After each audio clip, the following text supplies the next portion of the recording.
My name is Stephen Kelly, Mason. I've been a Mason for a good part of 35 years, and during those 35 years I've laid brick, block, and stone, built fireplaces, patios, walkways, barbecues, lots of walls, and you name it, I'll build it.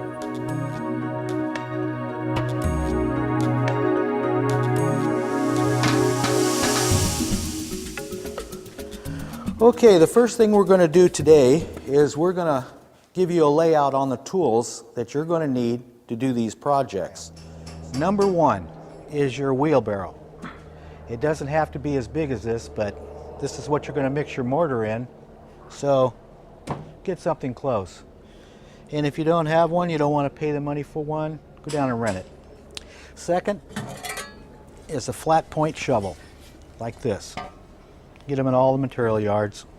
Just a flat point. It's for scooping sand and mortar and everything, etc. Round point will not work. This is a masonry hoe, and this is what you'll mix your mortar up with in that wheelbarrow. But a regular garden hoe will work. And then another tool is your mortar stand. And this is right here is what's going to hold the mortar on the board. So you put it out like so.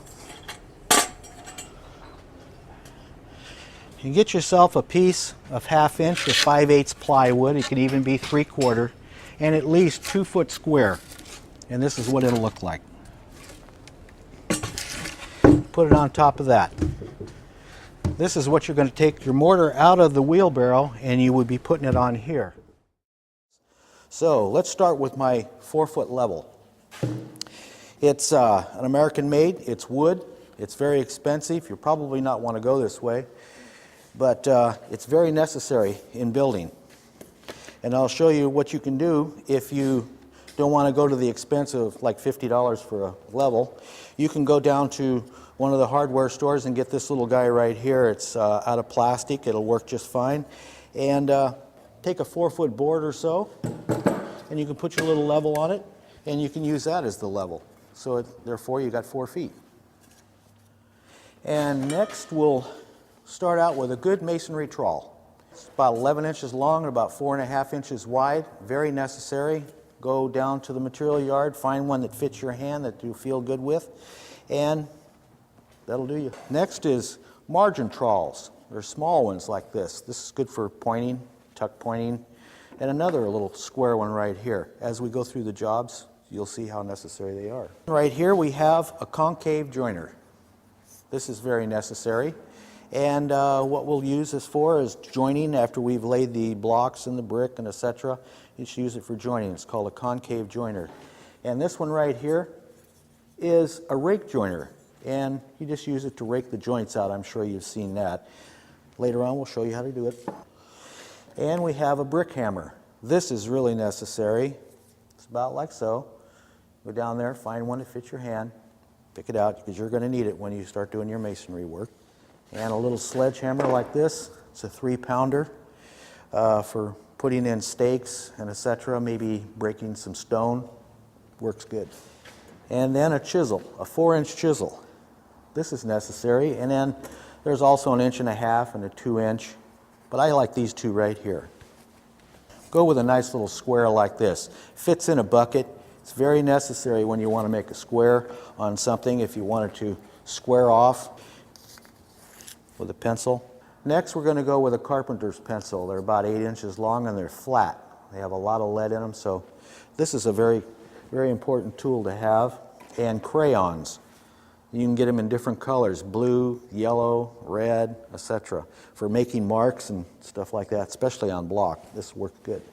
And get yourself a nice little knife for sharpening that pencil, cutting lines, etc. Next thing we're going to need is a masonry brush, about like so. You can go down to the hardware store, they have them down there. And a good pair of wire cutters. You have to have wire, you have to tie some steel in your block work and stuff. It's always good to have a pair of good wire cutters. And line, nylon line. This is about 1,000 feet, one of our newer colors, really bright. And I always like to take a stick and take about 200 feet out and put it on the stick, and then I can put the line away in my bag and go with this. This will last for a long time, but it's good. It stretches and you can take a lot of strength. And these right here are adjustable little brackets that you use like line blocks, and they fit right over the block itself. And they're adjustable. They can use it on an 8-inch block, a 6-inch block, a 12-inch block, and they adjust up and down. And in a little while I'll be showing you how to use those. And also a good pair of cotton gloves. There's a couple different kinds, a couple of dollars a pair. Very necessary with block, because block are really sharp. And a set of line blocks. Wood, get them at the material yard. In a little while I'm going to show you how to use them. And this little guy was hiding. It's a little sub-level. This is necessary when you're building leads. And when you're building leads, you want it for plumbing and leveling, small stuff.